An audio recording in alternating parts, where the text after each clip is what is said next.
po mga kaidol at panibagong araw, panibagong vlog tayo. So ngayon guys, magluluto po tayo ng aming may ulam. Ito yung piniritong tilapia at binating itlog guys ang ating lulutuin. So ayan, at intro muna tayo mga kaidol.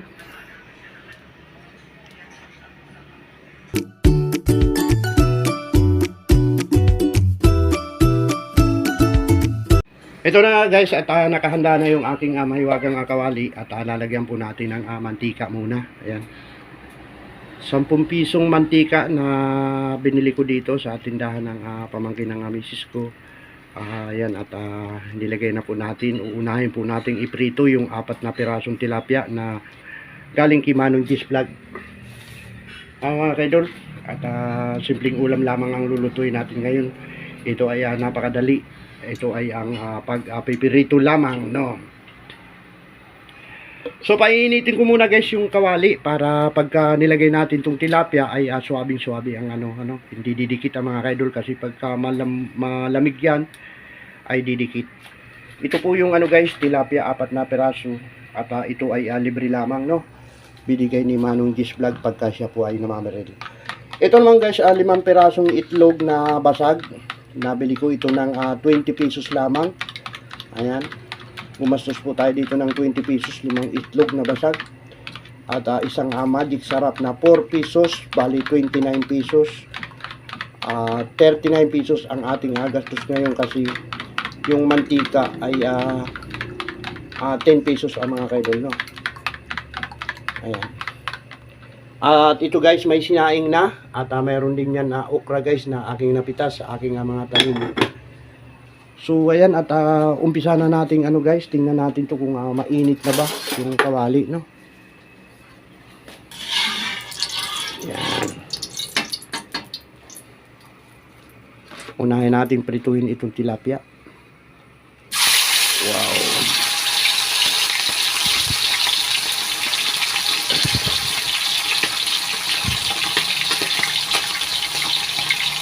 Dalawa-dalawa lang guys ang salang. Dalawa lang ang salang ng tilapia, no? Meron pa tayo natitira 2 tilapia. So guys, tinimplahan po natin yan ng nang nilagyan natin ng kunting harina para maganda yung pagka naluto siya, maganda siya. Kahit na bago yung tilapia, mas maganda yung mayroong harina dahil hindi siya didikit, no? So habang pinaluluto natin yan, i-scramble natin ulit itong binating itlog. Ito ay nilagyan natin ng kunting magic sarap at ay ginisa mix pala mga kaidol, no? Hindi magic sarap. At 5 pirasong itlog. Pagka ito ay naluto mga kaidol, marami ito. Ayan.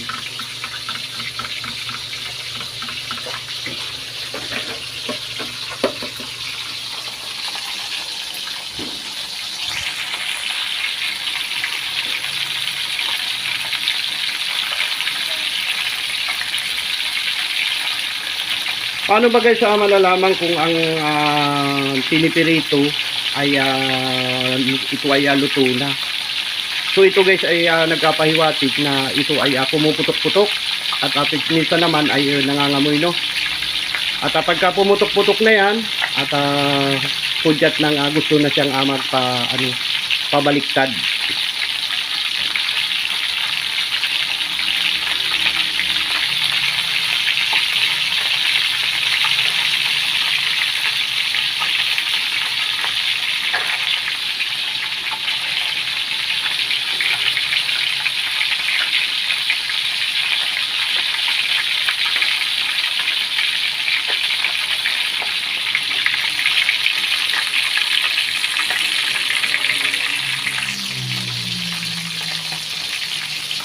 Mamaya-maya natin guys pabalik ka rin. Update ko na lang kayo guys.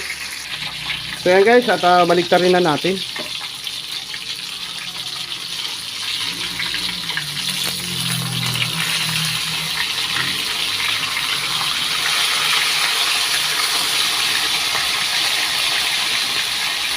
Hindi pa siya gaanong tosta guys. At pamaya-maya ay babalik na rin natin ulit yan. Ayan. Update ko na lang kayo guys. So yun guys, nakahango na natin yung unang salang natin at dalawang piraso na lang ang ating ano at isusunod na natin itong ating nating itlog pamaya-maya. Tawtawin muna natin to.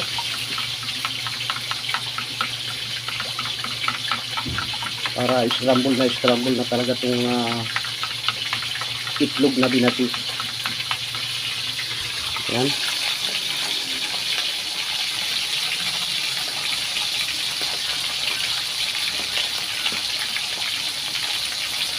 Apat na pirasong tilapia ang ating iulam. Habang ano guys ay nagawa na rin ako ng magiging sausawan na yan. Lagyan natin ng ano yan, kunting suka at tuyo. So yan guys, at malapit na maluto. Ayan, meron na tayong okra dyan at pinating itlog ang susunod natin yan guys pagka pinako na natin. Naganda na rin ako guys ng ano, ayan, may sausawan at meron kami na.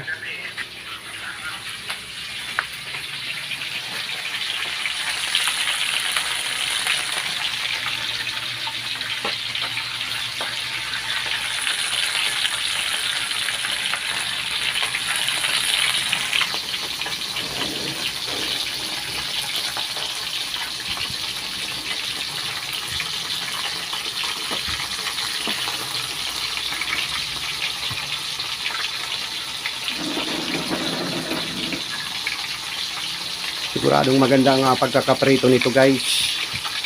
Ayan.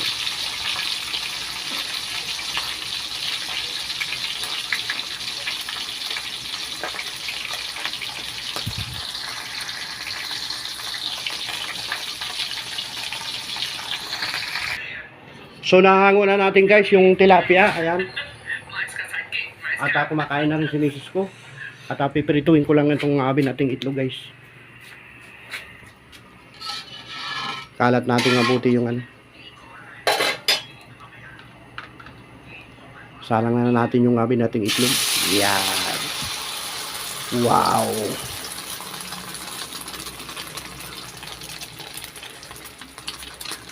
Taktak natin nga mabuti para may pumapatak-patak pa kasi sayang. Yan. Katapos nito ay kakain na tayo mga kaidol, no?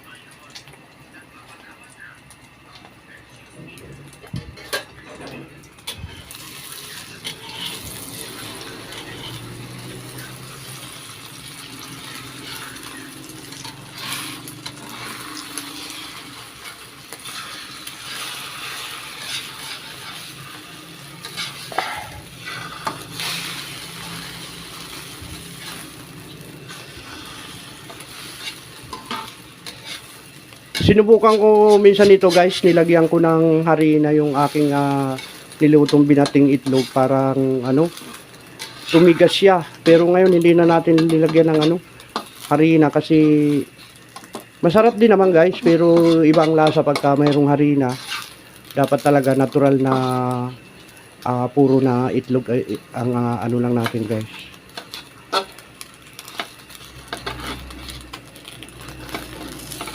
Kasi ugali kong mag-experiment ng mga niluluto. Ayan.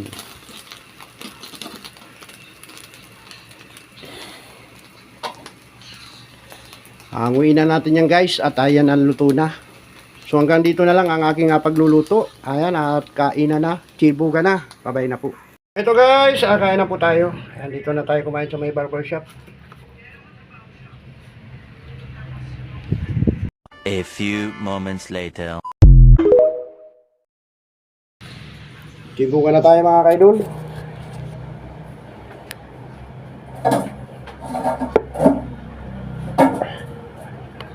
Ayan, nakapag-ugas na tayo ng kamay.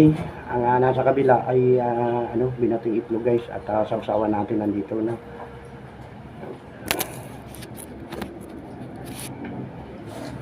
Tayo mga kaidol.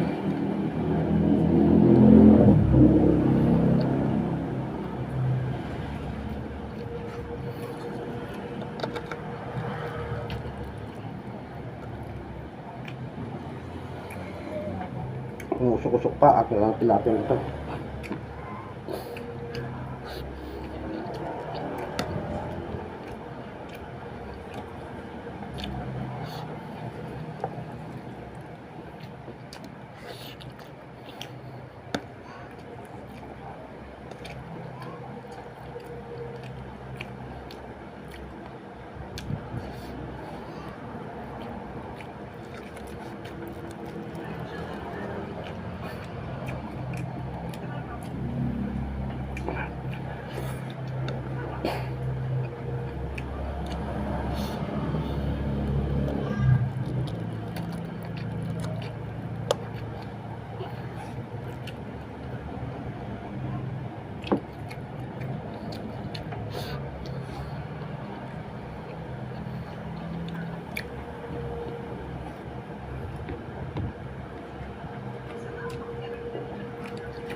Shoutout nga pala sa mga nanalo ng gasolina sa DTC Tuda. Napaka susorte nyo. At yun, hindi tayo nabunot guys, hindi tayo pinalad. 2 litrong gasolina. At maraming salamat kay Consiala Pinesiana ng Palasan guys. siya ang nagbigay ng gasolina, no?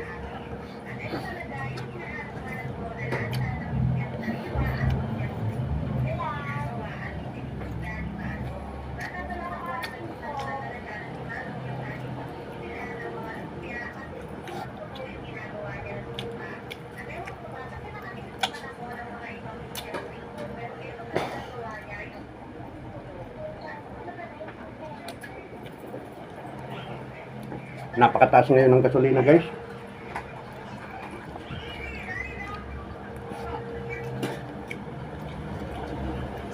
Baka bukas makalawa 70 pesos na ang 1 litro ng gasolina.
Ito pa ko na eh. Ah.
Ito guys, bibigay ko kay Whitey para meron siya makain. Marami na rin tayo kasi nakain mga kaibigan.